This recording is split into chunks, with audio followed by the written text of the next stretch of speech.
Sexual assault on campus is a genuine problem, but the new rape culture crusade is not the answer. That's coming up next on The Factual Feminist.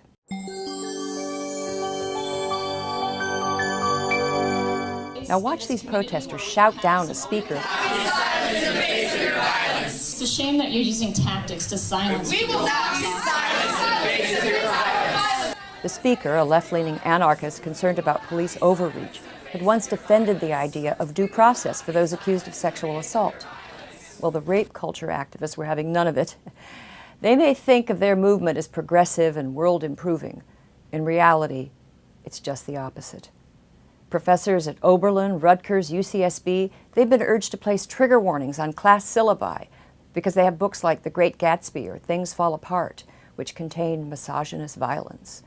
Students at Boston University have demanded that a Robin Thicke concert be canceled. His hit song, Blurred Lines, is supposedly a rape anthem. Meanwhile, the list of schools being sued for their horrific mistreatment of falsely accused young men is growing. Presumed guilty is the new legal principle where sex is concerned.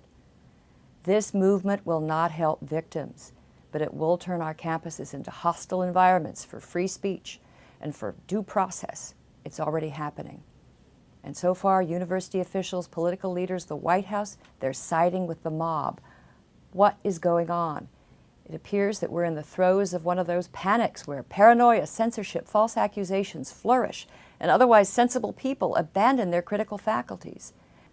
Now, we're not facing anything as extreme as the Salem witch trials or the McCarthy inquisitions, but today, the campus rape culture movement bears striking similarities to a panic over daycare centers in the 1980s. In what may become one of the biggest child molesting cases ever on record, 7 nursery school teachers were arraigned today on more than 100 counts of child molestation. In August of 1983, this anguished mother called the police and reported that her 2-year-old son had been horrifically abused in the McMartin preschool in Manhattan Beach, California. She described a network of underground tunnels where the school staff had sodomized her child and forced him to watch animal sacrifices. Well, the mother was mentally disturbed. Her story had no basis in reality, but the news media seized upon it, and paranoia about satanic cults became a national epidemic. Parents were on edge, too, because advocacy groups had been telling them that as many as 50,000 children had been abducted by strangers. Well, as news of the McMartin barbarity spread, a national network of abuse therapists promptly materialized, and they used these intimidating interview techniques to implant false memories of abuse in children. Now, these abuse therapists were joined by an influential group of conspiracy-minded feminists, including Gloria Steinem and Catherine McKinnon. Now, there were some fantastic civil libertarian feminists who tried to blow the whistle on this witch hunt, but they were vilified by the conspiracy caucus as backlashers or child abuse apologists. Today's college rape panic is an eerie recapitulation of the daycare abuse scare. And once again, the hysteria is incited by the constant repetition of a fictitious statistic. In this case, the claim that 1 in 5 women on campus is a victim of rape.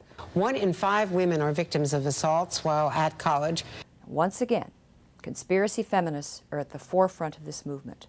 And just as feminist psychologists persuaded children that they had been abused, so feminist activists have persuaded many young women that a foolish, drunken hookup was actually a felony rape. Now, some people say that these moral panics, while overblown, they do call attention to a serious problem. This is deeply mistaken.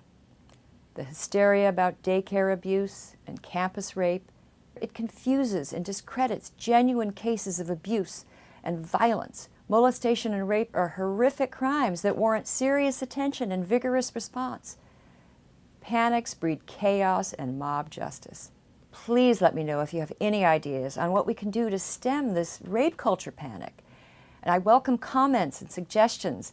And if you find this video useful, please share it and subscribe to the series. And follow me on Twitter. Thank you for watching The Factual Feminist.